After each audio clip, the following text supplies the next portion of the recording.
नमस्कार दोस्तों, मारुति सुजुकी ने अपने क्वार्टर 4 के रिजल्ट को डिस्क्लोज कर दिया है। आइए देखते हैं इसके डाटा को। कंपनी ने डाटा यहाँ पर मिलियन में अनाउंस किया है, हम करोड़ में बात करेंगे।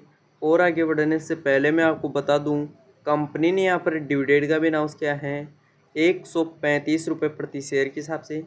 अब बढ़ते हैं आगे और बात कर लेते हैं कंपनी की रेवेन्यू के बारे में। तो कंपनी ने पिछले क्वार्टर में 38,764 करोड़ का रेवेन्यू रिप्रेजेंट किया था ऑपरेशन के थ्रू। और अगर हम पिछले क्वार्टर 4 की बात करते हैं तो उसमें कंपनी ने 38,471 करोड़ का। और जब अब की बात करते हैं तो कंपनी का रेवेन्यू 40,920 करोड़ का में देखने को मिला है। अगर हम इसे साल दर साल के तौर पर देखें तो इसमें अच्छी खासी तेज़ी देखने को मिली है। और अगर वहीं क्वार्टर क्वार्टर के बेस पर देखें तो भी इसमें तेज़ी देखने को मिली है। अब बढ़ते हैं आगे और बात कर लेते हैं कंपनी के खर्चे के बारे में। तो कंपनी ने पिछले क्वार्टर में 35,163 करोड़ के खर्चे किए थे। और अगर हम पिछले क्वार्टर 4 की बात करते हैं तो उसमें कंपनी ने 34,624 करोड़ के।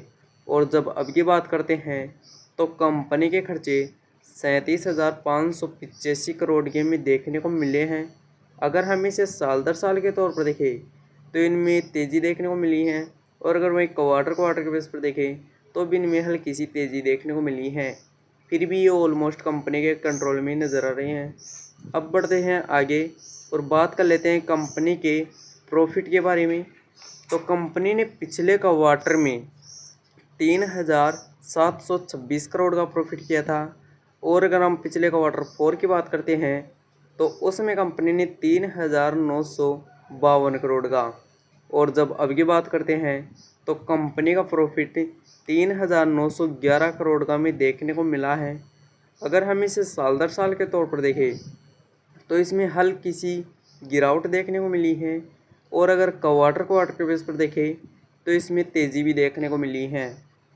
अब बढ़ते हैं आगे और बात कर लेते हैं कंपनी के ईपीएस के बारे में। तो कंपनी का पिछले क्वार्टर में 118 रुपये का ईपीएस था। और अगर हम पिछले क्वार्टर 4 की बात करते हैं तो उसमें कंपनी का ईपीएस 125 रुपये। और जब अब की बात करते हैं तो कंपनी का ईपीएस 124 रुपये में देखने को मिला है। वैसे कंपनी के नंबर तो यहाँ पर इनलाइन देखने को मिले हैं, कोई कुछ ज़्यादा चेंजेस देखने को नहीं मिला। वैसे अगर आपको वीडियो पसंद आई हो तो लाइक करें, साथ ही मेरे चैनल को सब्सक्राइब करें। धन्यवाद।